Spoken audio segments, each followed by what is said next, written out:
So for today's video, I'm going to share to you, we're going to unbox the Blade X electric scooter, the latest model of Ion Motors. And also, I'm going to share to you the basic specs for the meantime of a Blade X electric scooter. But before I proceed, special shout out to Ion Motors for trusting and giving me opportunity to review your latest model of electric scooter, the Blade X electric scooter. So I never expect that you will trust me to review your scooter as a small YouTuber. So special shout out Ion Motors, and thank you so much for giving me this opportunity. If you are new in this channel, please subscribe and hit the bell button for you to be updated for my upcoming videos. Let's start unboxing the Blade X electric scooter. So let's check what's inside in the box of a Blade X electric scooter. This is the manual, so as you can see, and then this is the bolt cover, okay, and this is the tools, the wrench set, okay, and this is the charger. Okay, so let's start unboxing the Blade X electric scooter.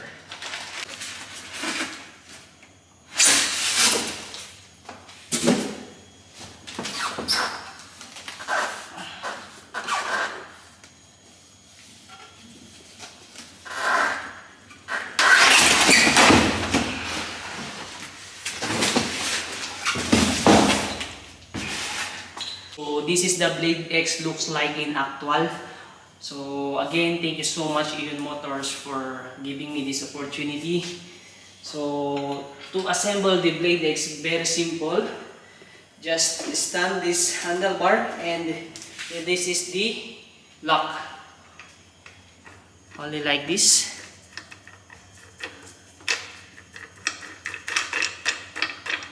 Okay. So as you can see, very sturdy. There are no movement. Okay guys, so after you lock this, all you have to do is we will assemble this handlebar and like this. So we need to use the wrench set. Okay, so this is the wrench set.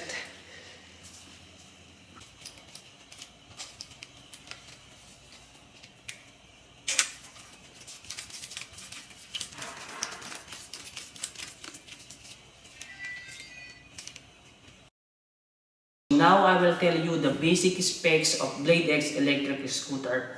So the basic specs are 60 volts, 1200 watts times 2 with a total of 2400 watts.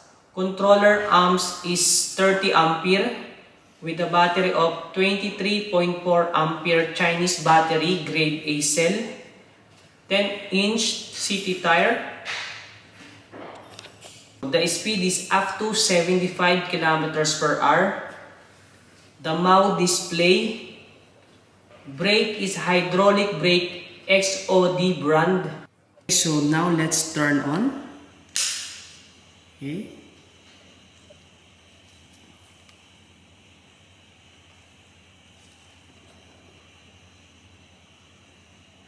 So in this is the headlight.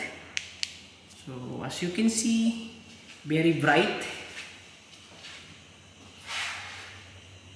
Okay, and this is the support light, and this is the LED light, side light. Okay, so once you press the brake, it lights. Okay, and then this is the side light. Okay. So as you can see, it's blinking.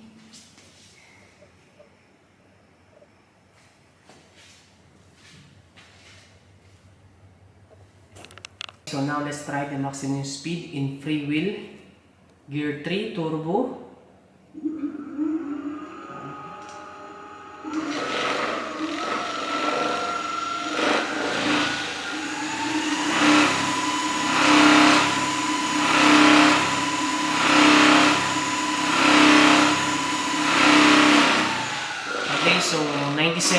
km/h in freewheel.